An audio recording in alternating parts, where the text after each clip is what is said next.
देखिए अगला प्रश्न 9 का ए नंबर 9 का ए में कहता है कि नया अनुपात और प्राप्ति अनुपात ज्ञात करने के लिए जिसमें पी क्यू आर एस 4 साझेदार हैं 7 5 2 1 के अनुपात में लाभ विभाजन करते हैं।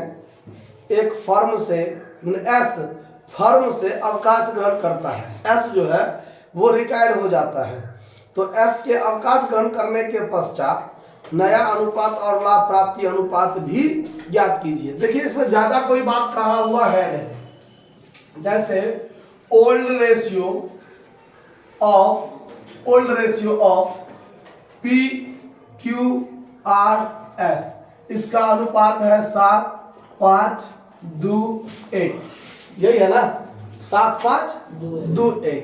अब इसमें क्या कर रहा है, तो एस जो है वो रिटायर कर रहा है, तो S is retiring partner, S is retiring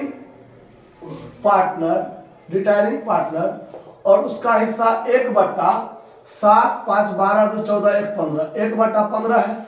ये भाई साहब क्या हो गए, रिटायर कर गए।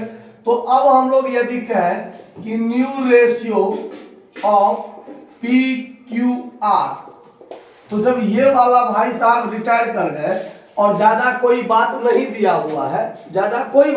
हुआ है, तो जो पुराना अनुपात होता है वही नया अनुपात होता है और वही प्राप्ति अनुपात भी होता है। तो यहाँ पर नया अनुपात पी क्यू आर एस कितना हो जाएगा, 7 5 2, और वही गेनिंग रेशियो भी हो जाता है। Gaining ratio of P Q R कुछ नहीं कहा गया है, तो वही 7 5 2 क्या हो जाता है, गेनिंग रेशियो भी हो जाता है। बात समझ में आ गया, इसमें कोई दिक्कत। लेकिन अब यहां पर हम ये शुरू करते हैं कि ये कैसे हो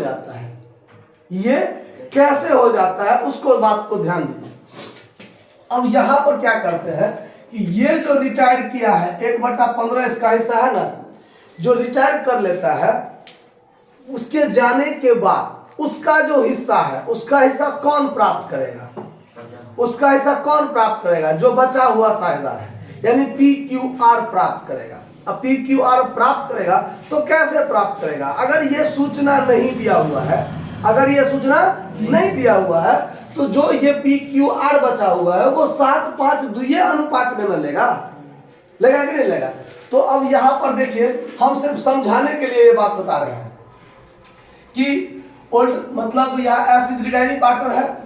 अभी तब दोबारा जो आप इस सवाल को बनाइएगा तो इतना दूर आप जो है नहीं लिखिएगा, फिलहाल नहीं लिखिएगा, ठीक है। सवाल शॉर्टकट में मैंने बनाना है, शॉर्ट टाइप में बनाना है, तो सवाल यही हो गया। लेकिन यदि इसको लॉन्ग टाइप में बनाना है तो कैसे बनाएंगे ये बता रहे हैं। तब आप ये लिखिएगा old ratio of P Q R S 7 5 2 1, S is retiring partner 1/15। अब ये 1/15 कौन प्राप्त करेगा, पी क्यू आर प्राप्त करेगा। कैसे प्राप्त करेगा, कुछ नहीं कहा गया है, तो ये 7 5 2 में प्राप्त करेगा, जो इसका पुराना अनुपात है बांटने का उसी में प्राप्त करेगा। तो देखिए अब यहां लिखेंगे एसेट शेयर गेनिंग बाय या gains by P Q R. कैसे प्राप्त करेगा, तो जो उसका अनुपात है उसी में प्राप्त करेगा। तो यहां पर यह चीज तो आपको अपने मन से रखना है कि बांटेगा कैसे, लेगा कैसे, नहीं है तो जो उसका पुराना अनुपात है उसी में ना वो ले लेगा।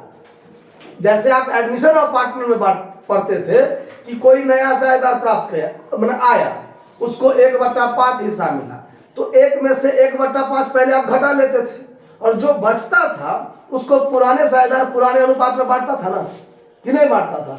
तो वैसे ही अब ये रिटायर कर गया तो इसका हिस्सा जो है वो इस अनुपात में ये लोग क्या करेगा, बांटकर ले लेगा।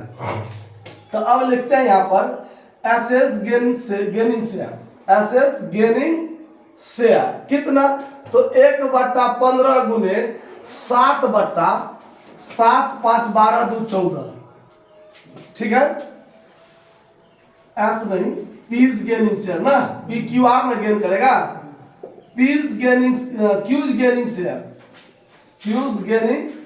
शेयर 1/15 गुने 5/14 और आर्स गेनिंग शेयर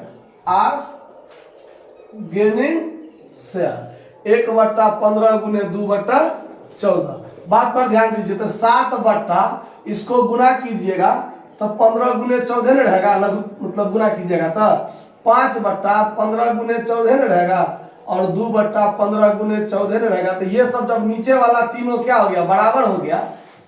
तीनों वाला क्या, नीचे वाला क्या हो गया, बराबर हो गया। हमने गुना नहीं किया, लेकिन अगर गुना करेंगे तो जो कुछ होगा बराबर होगा। तो इसका गेनिंग रेशियो कितना हो जाएगा, गेनिंग रेशियो 7 5 2 ही होगा, क्योंकि शुरू में ही लिखा हुआ है कि ये प्राप्त करेगा इस अनुपात में, तो यही चीज होगा ही होगा। दूसरी बात, अब ये गेन किया है तो अब हमको न्यू रेशियो निकालने के लिए, न्यू रेशियो निकालने के लिए तो न्यू शेयर ऑफ किसका, पी का, या पीज न्यू शेयर लिख दीजिए, पीज न्यू शेयर। तो पी का पुराना हिस्सा कितना था, 7 बट्टा 15, 7 बट्टा 15 और प्लस, और प्राप्त कितना किया है तो 7 बट्टा इतना है। तो अब तो हमको गुना करना पड़ेगा, तो 7 बट्टा एगो को गुना कर लेते हैं, समझ जाएंगे। 14 5 70 के 0 हाथ में 7, 14 7 कितना 21। तो यहाँ पर क्या हो जाएगा 7 बट्टा 210। क्यूज न्यू शेयर कितना हो जाएगा, तो इसको पहले मिलता था 5 बट्टा 15 और अब इसको इतना प्राप्त कर रहा है तो 5 बट्टा 210।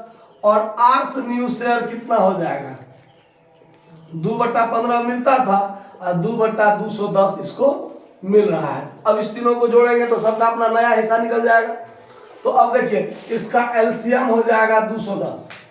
एलसीएम कितना होगा 210 का है, तब 15 7 105 कटता है ना, 15 7 105 का दुगुना 210 है। इसका मतलब 15 से 210 भी कटेगा, 14 मर्तबे कटेगा, ठीक है। तो इसका एलसीएम 210 हो जाएगा। अब ये से ये भाग देंगे तो कितना हो जाएगा 14, 14 7 98 होता है, और फिर इसमें जोड़ेंगे 7, तो अब ये हो जाएगा कितना 105 बट्टा 210। फिर इसको भिन्न जोड़ करेंगे तो 210 और ये हो जाएगा 14 14 5 70 और प्लस 5 यानी कितना 75 बट्टा 210, और फिर इसको एलसीएम करेंगे तो 210 और ये हो जाएगा 14 दूना 28 और प्लस 2 तो 30 बट्टा 210। अब यहां से देखिए कि अब हम लिखेंगे यदि new ratio of P Q R तो 210 210 210 बराबर है, तो ये हो जाएगा 105 अनुपात 75 अनुपात कितना 30। तो नया अनुपात जो अब निकलेगा तो ये भी हम क्या बोले थे कि 7 5 2 ही होगा, और यहाँ पर ये आया है तो आपको लग रहा होगा कि वो सेम कहाँ आया, तो अब ये कटेगा। तब 15 से काटिए तो 15 दूनी 15 5 और 15 7, तो 7 अनुपात 5 अनुपात 2 हुआ कि नहीं हुआ, तो नया अनुपात भी वही होगा और गेनिंग रेशियो भी वही होगा। अगर कोई साझेदार रिटायर किया और ज्यादा कोई बात नहीं दिया है कि जो रिटायर किया उसका हिस्सा बचा हुआ साझेदार कैसे प्राप्त करेगा, तो उसको छोड़ के जो बचा हुआ साझेदार है उसका जो अनुपात है वही नया अनुपात भी हो जाएगा और वही गेनिंग रेशियो भी हो जाएगा। समझ में आएगा बात, कोई दिक्कत तो नोट कर लीजिए। आप लोगों को जरूरत हो तो इतना ही छापिए, समझने के लिए आप पूरे नोट कर सकते हैं। समझ में आया बात। अगर मान लीजिए पूरा प्रोसेस से कीजिएगा तो ये पहले नहीं लिखिएगा, ठीक है, पहले यहां से ये काम कर लीजिएगा और बाद में आपको ये दिखाना है। समझ में आया ना बात, हाँ सबसे लास्ट में। तो देखिए ना गेनिंग रेशियो भी हम लिखिए दिए हैं और नया अनुपात भी लिखिए दिए हैं, तो आपको ये सब पॉइंट सबसे लास्ट में एक जगह कलेक्ट करके लिख देना है। और नहीं अगर शॉर्टकट में बनाना है, शॉर्ट टाइप क्वेश्चन के लिए बनाना है तो आप इतना ही बनाइए, बस हो गया बात खत्म। ठीक है, नोट कर लीजिए।